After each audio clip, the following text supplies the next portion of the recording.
In December 2005, the Institute of Digital Art and Technology, IDAT, was approached by the European-funded Cornish agency CAM, Cornwall Arts Marketing, to develop a project that would enable them to gather cultural information about the region from its inhabitants.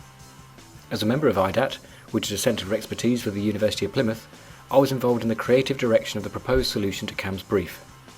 CAM was established as an outreach agency funded to promote cultural activities and centres across Cornwall, and receives Objective 1 funding to achieve this. Launched in 2001, it has used some web technologies to attract visitors and events to locations, and after a successful 5 years, its new project is to campaign for a region of culture designated for Cornwall.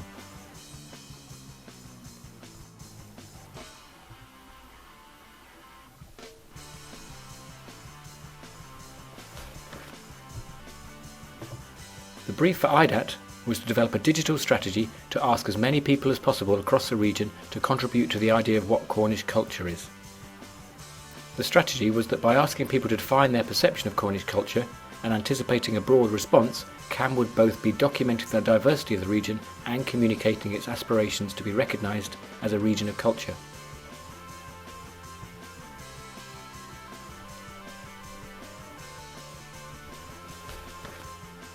Due to the geographic specificity of the brief and the large-scale social inclusion that was desired, the project offered myself an opportunity to employ social navigation principles to construct a form of digital architecture that would embody a reflexive, socio-spatial document of culture across the region.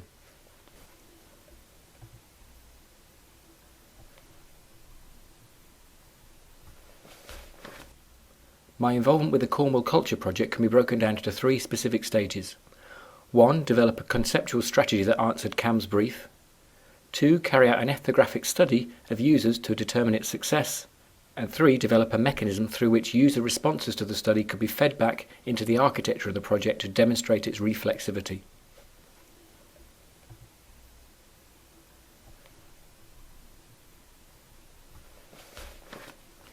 The conceptual strategy was based on social navigation technologies that were used to contest what type of image represented Cornwall.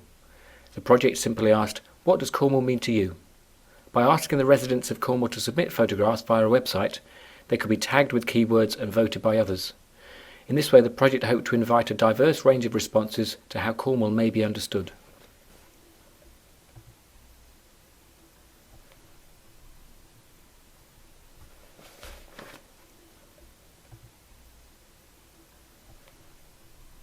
Although an online system was part of the prescribed brief, CAM wanted a series of physical pods that could be located at cultural centres across the region to provide access to the online project so that it could reach people without an internet connection. CAM's objective was to use local artists as workshop leaders to encourage residents' contributions, while newspaper, television and radio advertising campaigns would persuade people to take part from home, work or via their own internet connection.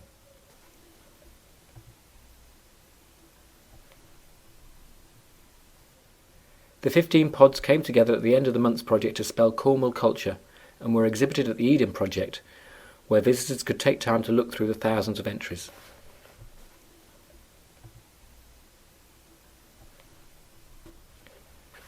By the end of May, the site had received approximately 40,000 hits from 2,400 unique IP addresses.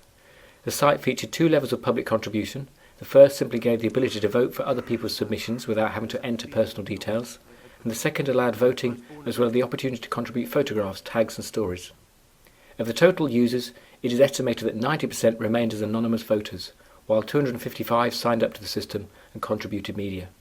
Deemed an overall success, the client CAM were very pleased with the response, although criticism remains with the marketing programme for not reaching as many people as intended.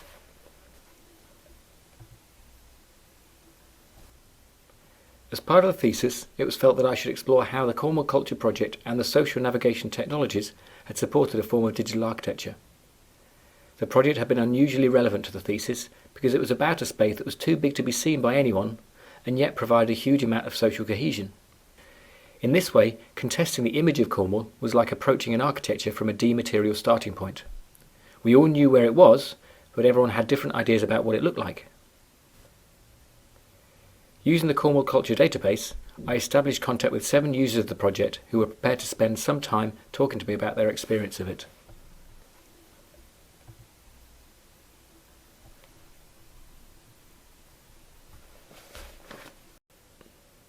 Using a blog to prepare my own thoughts and strategies, I documented my approach to developing questions and the concerns I had for the study.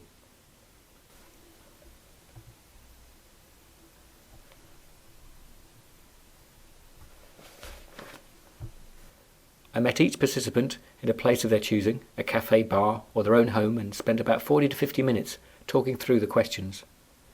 Each conversation was recorded and later transcribed for analysis. It's other people who are strange and weird, you know, the rest of the world who speak funny languages, people who want to speak this dead Cornish stuff.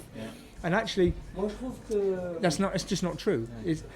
So what's happened is that everybody has bombarded the site with pro-Cornish stuff in a quite militant kind of way. And so everything's about the Cornish flag, and everything's about bloody well teach Cornish. And it's like, I think that could have been avoided if the whole thing had been badged a little more pro-Cornish. We could have got onto the real chat we really needed to have, and so I think we missed a trick on it. That's all. That's what you tried to do. That's what I was trying to do. That's what I was trying to do. As you can gather, I'm extremely to identify themselves differently, which I think people always did do.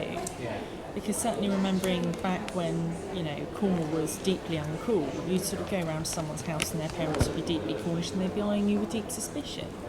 And I think it's, the sort of, that Cornwall has been downtrodden, Cornwall has been neglected, has been neglected by central government. And the culture was sort of allowed to erode away to the point where people didn't have a sense of identity, not a sense of distinct identity. And I think that's on the resurgence. I think people are starting to be comfortable expressing that they feel that this is not the same as their benefit. The transcribed texts were reviewed to identify core themes that were present in the 7 conversations. These were extracted and then used to construct a series of statements about Cornwall that were then posted to a wiki for the participant to review. The statements contain elements of each participant's ideas so that it was relatively easy for them to identify themselves in the texts.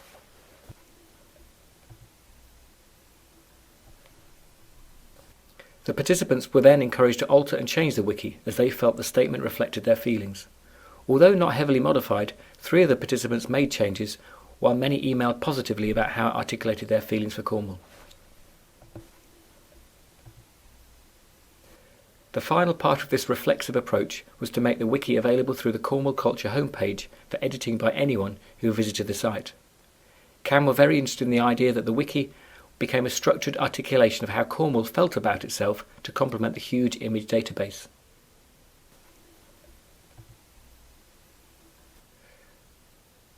At the time of this recording, the wiki has had a low use by visitors and has even been hacked once. But CAM are exploring a new interface to it and are keen to use its principles as a means of organising more regional ideas about Cornwall. The project and the study were both intended to demonstrate how social navigation technologies are able to contribute toward a construction of a sense of place that can be understood to be a form of digital architecture. The conceptual direction of the project was particularly explicit in doing this through the use of collaborative filtering, tagging and voting.